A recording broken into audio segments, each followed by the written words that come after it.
Ar ran y môr, mae rhosys cochion. Ar ran y môr, mae lilys gwynion. Ar ran y môr, mae nghariad unne. Y cysgu'r nos, a chodi'r bore. Twice a day, every day, the Atlantic Ocean surges up onto the UK's continental shelf and onto our coastline. This creates one of the highest tidal ranges in the world, an untapped energy source with huge potential. Harnessing the natural power of our tidal ranges here in the UK will help transform how we generate energy and provide the catalyst for a new British engineering and construction industry.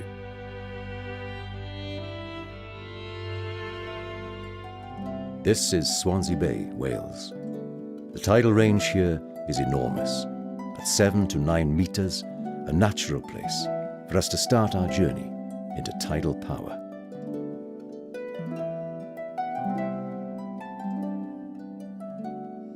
Here is our vision.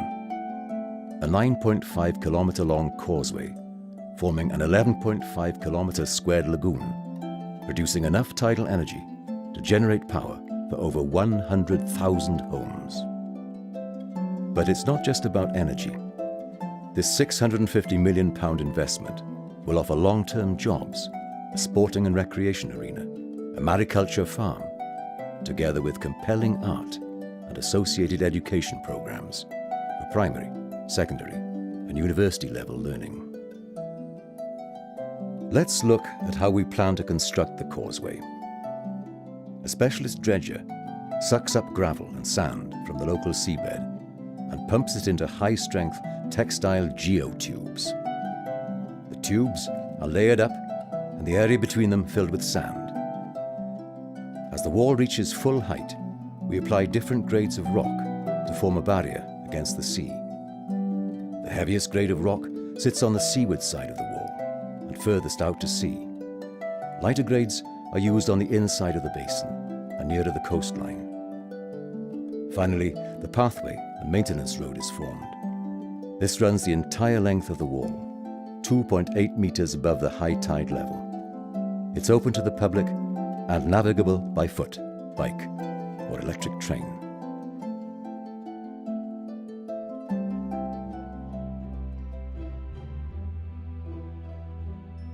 Halfway round the causeway is the concrete turbine housing.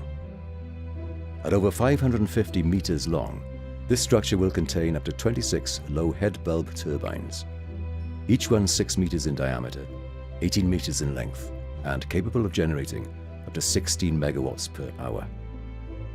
As the tide rises, the turbine's wicket gates are closed, isolating the lagoon and creating the necessary water level difference between the lagoon and the sea. When the gates are opened, water flows into the lagoon, driving the turbines and generating electricity. As the tide falls, the process is reversed, generating electricity as the lagoon flows back into the sea. 2 tides a day means there are 4 opportunities to generate power in a 24-hour period. We want the lagoon to become more than just a power station. One of our visions is to create locally inspired art installations lining the wall and a proud dragon in the ocean, disappearing and reappearing with the rise and fall of the tides.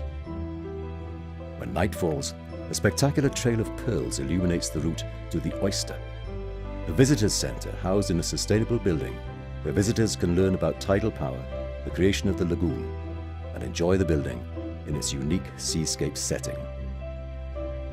In the lagoon, we'll create a marine community farm, reintroducing the native oyster to the bay, harvesting kelp, samphire and mussels to rejuvenate a historic local industry.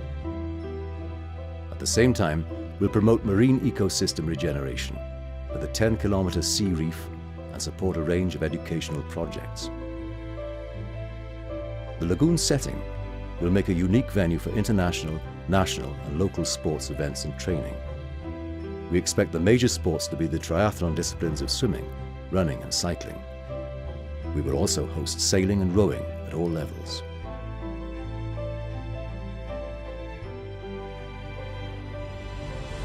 Our vision for Swansea Bay Tidal Lagoon is that for generations to come, It will harness the natural rhythms of the tides, provide clean energy, restore local biodiversity, create opportunities for future sportsmen and women, educate and inspire the people of Swansea, Wales, the UK and beyond.